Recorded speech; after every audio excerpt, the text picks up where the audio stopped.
Det er Peter Fransen fra Fyn.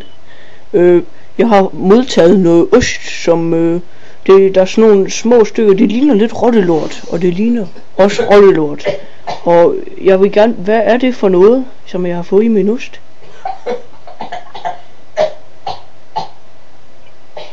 Hallo? Hvor ringer du fra? Hallo? Hvor ringer du fra?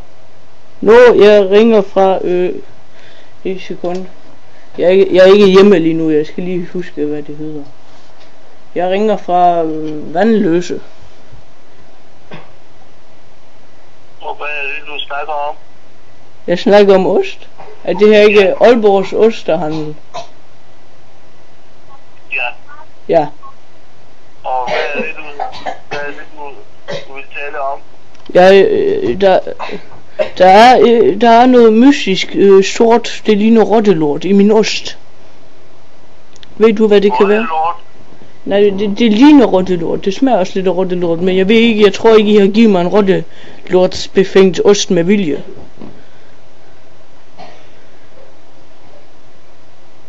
Hvornår har du købt den? Det var sidste torsdags. Sidste torsdags? Ja. Synes du, vi sælger rottelort til dig?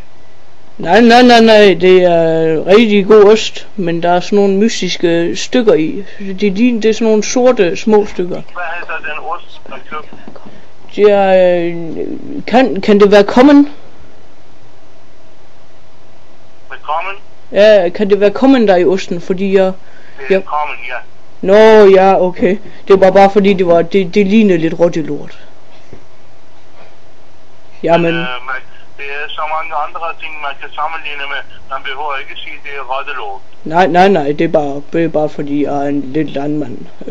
Men god dag til dig. Farvel. Farvel.